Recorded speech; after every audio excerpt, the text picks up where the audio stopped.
Good afternoon. I'm Tennie McCarty. I'm the founder and one of the primary owners of Shades of Hope Treatment Center in Little Buffalo Gap, Texas. We have been here for 33 years. I've actually been in the addiction field for over 40 years. And while working with drug addicts and alcoholics on a daily basis, I was also dying from an eating disorder. I've been a compulsive overeater since I was 4 years of age. And then in 1972, I started practicing bulimia. And for the next 13 years, I practiced bulimia plus compulsive overeating. And then I found help through treatment, and I'm coming up on 35 years of recovery. So the reason I tell you that is the things that I say, yes, I have the initials behind my name where I can share with you about different facets of recovery and the disease of addiction. But I also come to you from my own personal recovery. And so I am not the least bit embarrassed about talking about about the disease. I'm excited to talk about the recovery and to give people some hope that they too may recover. You know, I started, my top weight was 287 pounds, and I have surrendered by the grace of God through the years. I have given up or lost 160 pounds. That's a whole person. And so I want to talk about not so much my own personal recovery, but to, you know, it's hard for anyone to talk about anything unless they've experienced it. We can read in a book and, you know, and tell you things that we have read in the book. And so I've done both. I've been, you know, have studied the disease of addiction, but I also am recovering from my own. And so that's why I'm coming to you today to talk about all addictions with the primary focus on eating disorders, because that's what we do here at Shades. Primary focus on eating disorders and codependency. And codependency is getting our good feelings about ourselves outside ourselves and our bad feelings. That's a very short definition of codependency, and it goes out in a lot of areas. And with every addict, there is at least one chief enabler or someone, some loved one that is there trying to help them. And a lot of times, there's a fine line between helping an addict and hindering their recovery. And so codependency is about looking at when we're being helpful and when we're hindering an addict. And so I want to talk a little bit about when a family member or a codependent is in relapse. We do Family Week here primarily to treat the family, because sometimes the healthiest member of the family system comes to treatment. And so what that says is the ones left at home are not being treated. So that's why we do a full Family Week, and each one has an opportunity to address, at least to look at diagnosing themselves from any addiction that they may have. And we've had people come for Family Week, fathers, mothers, siblings that have walked across the street and checked themselves into treatment, or would come back 2 or 3 months later or do an intensive or whatever. So the reason we do treat family members is everyone gets affected by the disease. So today the topic that I'm really wanting to talk about is relapse, and how, you know, relapse is in any disease. The American Medical Association declares a disease if it has a relapse component. You know, we're in a pandemic today, and we started out hearing that the COVID-19 virus, there was no relapse to it. Well, now we're learning that people that have had it for 3 months or so can relapse and be re-diagnosed. So I'm talking about relapse today, not from the COVID virus, but from addictions. And so I always like to go to the dictionary, and I looked up what relapse is. And a lapse, L-A-P-E, a lapse is a temporary failure of concentration or memory, or a slip or an error or a mistake. That's what a lapse is. Now, people with drugs or alcohol, if they drink or take a drug, they are in relapse, bottom line. With people with eating disorders, we deal with the substance every day, at least 3 times a day. And so people can get off of their food plan, and we don't believe in diets here, we believe in food plans, but they can get off of their food plan. They can have a slip once or twice, and that's not a relapse, it's a slip. Now, if they continue to have slips, the prefix RE means to repeat, and so a relapse is to repeat the lapses, is to keep slipping. And so that's what we want to talk about, is when people get into relapse, what are the signs and symptoms of relapse and what to do about relapse.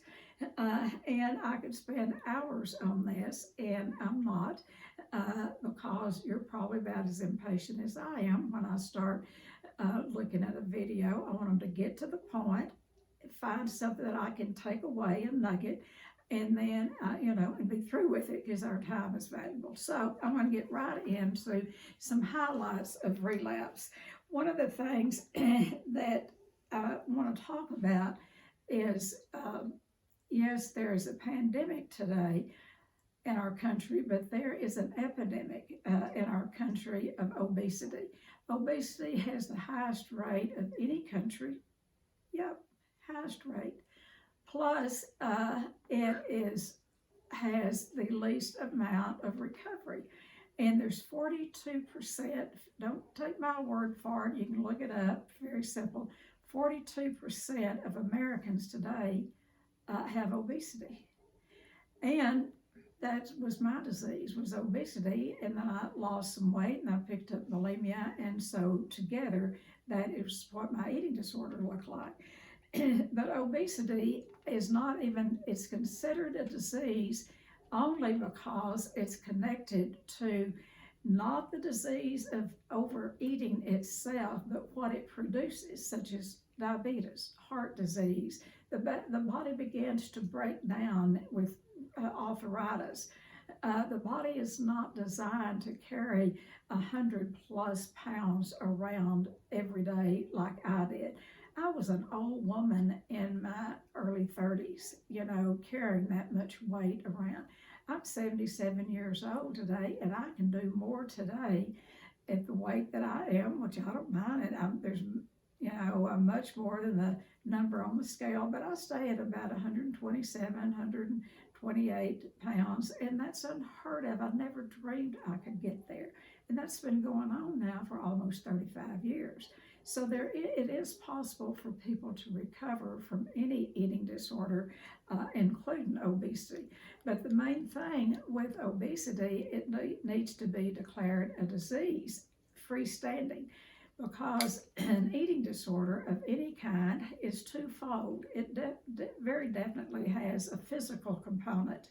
The physical component of an eating disorder is that we overeat, or we undereat, and that's anorexia, or we overeat, we binge, and then we purge and find a way to get rid of it, and so that's bulimia. And so the main thing I want to talk about today is obesity and other addictions in general, and what happens in relapse. And so I'm on a mission to teach people about that obesity is a disease, and it's twofold. It has that physical component, but it also has a mental and emotional component. And this is where No Diet Club addresses that. Weight Watchers, Jenny Craig, all of the diets that you can find to lose weight. I lost 100, 120, 140 pounds 5 different times, but I could not keep it off. So if weight loss, just losing weight, was the answer, any of those diets would work. They work if you stay with them. But the minute most of us get down to a certain point, we began to gain it back because of the mental and emotional side. The brain of an addict is much different from the brain of a normal person. And when we get upset, about something, or we're lonely, or we're upset, or we are too happy or too bored or whatever, our brain tells us what we can do to change the way we feel. And that is, we can go drink, we can go take drugs, or we can go eat. Now, normal people do not have that brain chemistry. Our brain, a brain of an addict, operates much different from that of a normal person. And I believe obese people who weigh, 100 pounds or more, not even 100 pounds, but obese people have the same addiction that alcoholics have. They just use a different substance. So what causes relapse is stress, and in today's time, there's lots of stress. And stress, through the pandemic, but stress can take people back to their substance. And three of the most prominent things that we get stressed over situations is finances. I mean, people are losing their jobs. They have no, I don't have to tell you, money is tight for most people today. So finances. Now, normal people will figure out a way to deal with the problem. People with addictions, this is when we relapse. We throw up our hands and we can't figure out a solution. And our brain says, well, to ease the pain, go overeat, go drink, make yourself feel better. So finances is a big stressor. Work, either, you're out of work and can't find a job, or maybe where you are working, they've cut down on the staff, and so you're having to work more than you ever have. And that's stressful. So work can bring on stress for people. And then relationships, when you're living in a relationship, particularly during this time, people are staying primarily with their families. And during the quarantine, we were all gathered up with our families. And, that can be good news, bad news, but relationships, particularly relationships that are failing, are a big stressor, and that can bring on relapse. And so one of the main things that brings on relapse, and this is my own 2 cents worth, after working in the field for over 40 years and treating many types of addicts, when I see someone that is in chronic relapse, or that continues to relapse in spite of all of the treatment or whatever therapy or whatever they've had, 12-step programs, whatever they do, and they continue to relapse, what my take is that they've never accepted that they have a disease. If we're diagnosed with cancer or heart disease or any other disease, there's no morality attached to it. And what people do is they get treatment. They follow the doctor's orders. They get treatment. There's no shame or embarrassment in it. And if they relapse, they don't hum-ha around. They call the doctor and they get back. Maybe they have to have more surgery or x-rays, whatever. There still is much education that has been done about addictions through the years. There's still some of that morality that is connected to having an addiction. And it's a disease like any other disease, although it's even harder to treat because most diseases are single-fold. You either have a physical disease, such as cancer, or you have a mental and emotional illness, and you go to a psychiatrist or the Mental Health Association or a therapist to deal with the mental side of your disease, if that's what you have, or you go to a medical doctor for cancer or that type of disease. But guess what? Addicts, we have it on both sides. We do have a physical component, but we also have a mental and emotional component, and that's what most people don't address. And if that is not addressed, we will go back to our primary addiction or switch off to another addiction, anything to ease the pain of living. Addictions work for people who have it. They work until they don't. They work to ease the pain of living or get us out of reality until, addictions can be a solution to a lot of problems. until the solution becomes the problem, and we get sicker and sicker.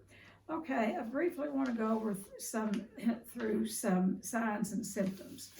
And these signs and symptoms, there's a long list. I'm going to sort of condense it down. There are certain warning signs and I will say a lot of times the family recognizes the relapse before it ever happens, because relapse happens emotionally before most people ever pick up the substance. And what happens is, to go over this, is that they quit going to 12-step meetings and are aftercare attendants. And they'll declare, I'll never use again. I went to treatment and found out what's wrong, and I'll never use again. When you hear an addict saying that, you can also know they're headed for relapse eventually. And they'll say things like, well, alcohol's my only problem. I can drink beer. Well, alcohol is beer. Beer is alcohol. And so they'll say things like, I'll do it my way. I want to do it my way. Elvis tried that. He even had a song called I'll Do It My Way. And he died of addiction. He died of overeating and drug overdose. Elvis nearly ate himself to death, but he also took drugs. So that didn't work for Elvis, and I don't think it'll work for us doing it our way. And then they'll say, well, I don't relate to those people in the meetings, and I really don't even like them. I don't like those people in those 12-step meetings. So that's a warning symptom. Early symptoms of relapse is preoccupation, thinking of what an addict would rather be doing than going to meetings. Or they get into overwork or underwork. They try to make up for the time that they've lost, maybe being in treatment, or they'll either overwork or underwork. Addicts live in the all or nothing. That pendulum swings one way or the other. They stop going to 12-step meetings or avoids talking with anyone about their addiction. They stop calling a sponsor in the program. They don't stay in the here and now. They begin to have resentments, and a resentment is nothing but refeeling. You look at the past, remember when somebody did something to you, and what you do is you begin to refeel and replay that over and over and over in your head. Now, for normal people, normies, that's all right. They can be as miserable as they want to. But for addicts, a resentment will take us back to substance quicker than anything.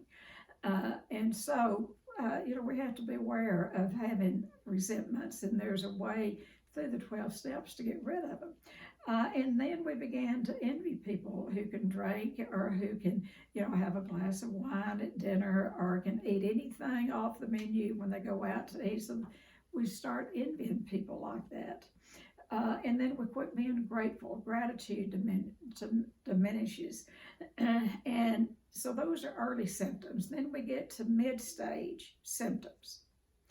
One of the things that addicts will do is that they like to look outward and point the finger at others and blame other people. And when we're pointing our finger at someone else, look how many we have pointing back at us.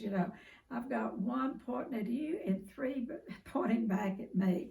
But addicts like to blame others for their problems if they're in the mid-stages symptoms of addictions. And they become a reactor. Something happens and they react. Instead of taking action on their own behalf, they react and get angry. And they'll say things like, well, why does this always happen to me? And bless my heart, And when that happens, they begin to get into self-pity. And it's called pour me another drink, or pour me another milkshake if it's an overeater or have a food problem. And then in this stage, they began to avoid having fun, and they began to isolate. Fun is a part of life. There's 24 hours a day. And to get it balanced, and we're not going to do it balanced all the time, but a balance is 8 hours work, 8 hours play, and 8 hours rest. Now that 8 hours play is, we can take that 8 hours to go to our 12-step meetings, see a therapist, do things that we need to do to treat our addictions, and that is gives us a balanced way to live, because we don't just automatically get over an addiction. It has to be treated, and it has to be treated on a daily basis. And guess what? We don't get any days off. But you treat it long enough, any addiction, you treat it long enough until it becomes a working part of the mind and body. You keep doing the same thing. You stay on a meal plan, or you don't drink, or you don't use drugs. And what we say is it's important to change pretty much everything in your life: playmates, playpens, and playthings. You can't keep hanging out with the same people and expect to get something different, because when we always do what we've always done, we're going to always get what we've always got. So if you really want to recover from an addiction, everything pretty much has to change. And so then they become completely reject any 12-step programs, aftercare, or therapy at this stage. They fantasize what life used to be like. They forget about those times that they spent in jail, or whatever their problem was, how far down they went in the scale. And then they began to isolate. In the big book of Alcoholics Anonymous, it talks about deep in the heart of every addict is that feeling of loneliness. And then in the next sentence, it says what most want to do is isolate and be by themselves. Duh, does that make sense?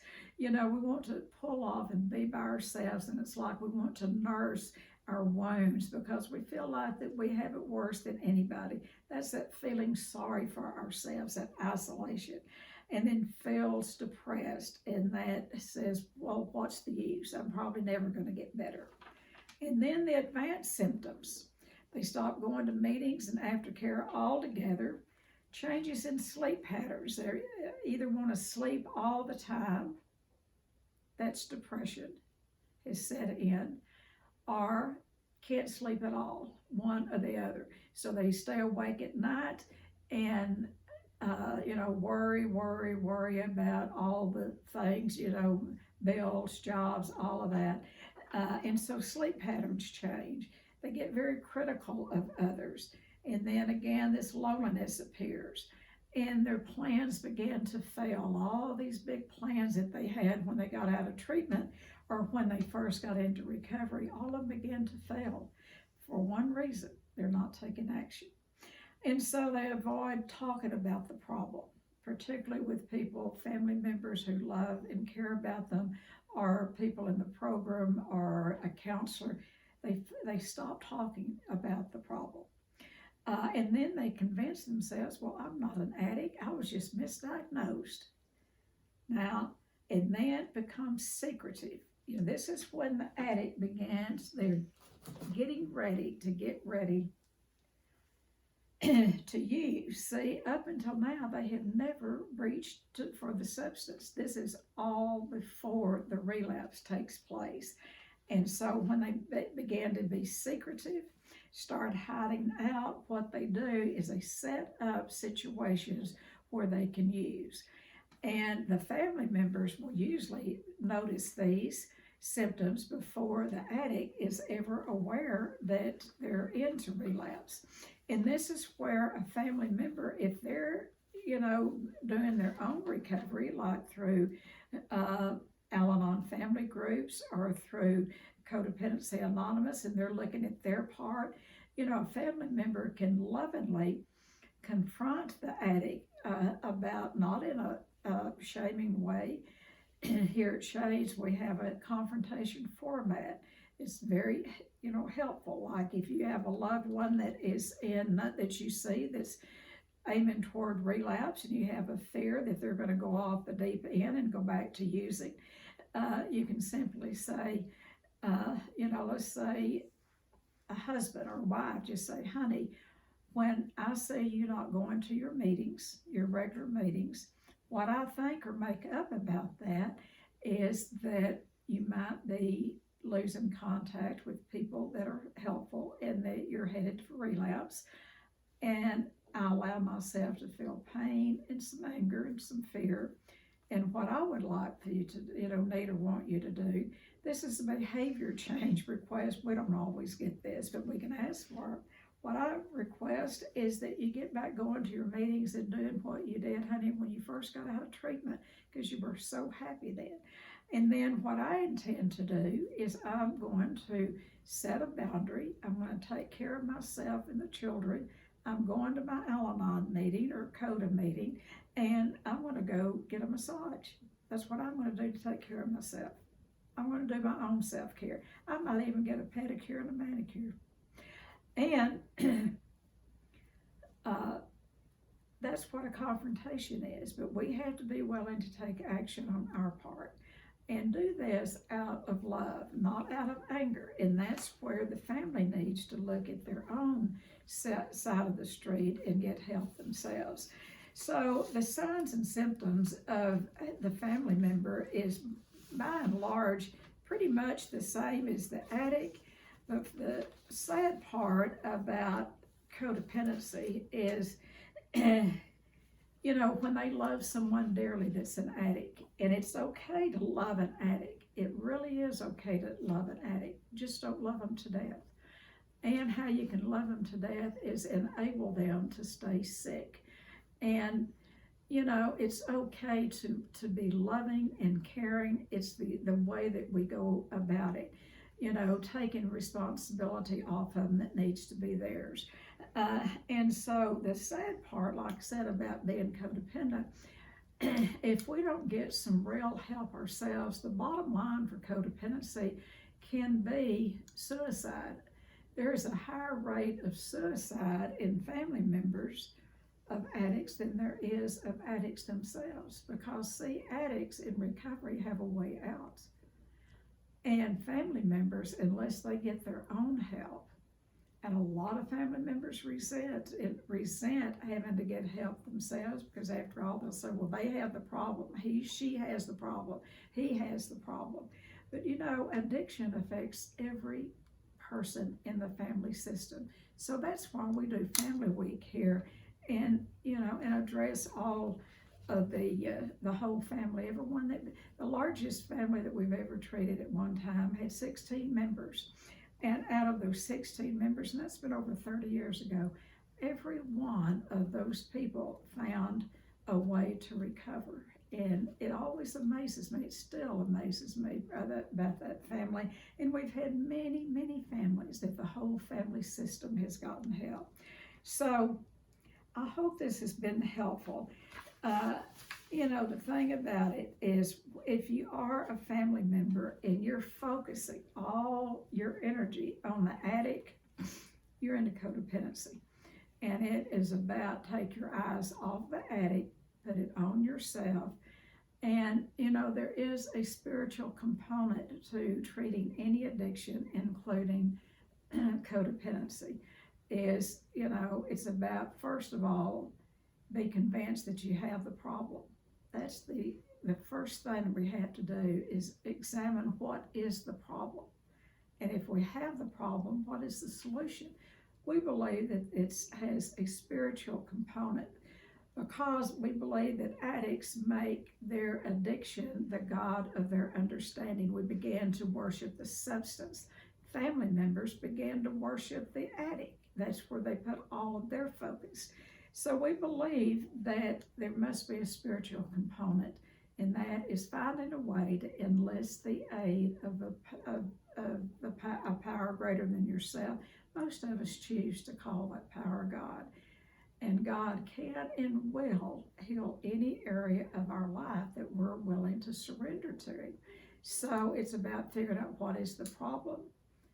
The problem is some form of addiction, mine or someone else's. The solution is God, a spiritual, just a simple prayer, God help me. And then make a decision. Do you want to stay in the problem, or do you want to find a solution? You can't do it. You can't have it both ways. And when you decide you want to get out of the problem and walk toward the solution, that's when the action starts, and you take action, and more action. And I don't believe you can do it alone. This is where I think a good 12-step program comes in. Good therapists. I don't think we need to live in a therapist's office. A good therapist will guide you to a 12-step program or some form of a group where you can get with other like-kind people. And most people do find help. Very few people that I've ever known. I've never known anyone in a 12-step program, and I've been around a 12-step program since I was 13 years of age. To this day, I have never known anyone that goes to a 12-step program, goes to meetings, has a sponsor, does the prayer and meditation every day, not use a substance, and works with others. I've never known anyone to relapse ever while doing all of those things. What I've experienced through the years is people quit doing those things. They quit because it takes time. They get tired. Oh, do I have to keep going to those meetings? And it's not about going to those meetings. It's about going and saving your life. And when you help someone else recover from an addiction, it's going to help you. So one thing is that we say is, remember, if it's just about right, it's wrong.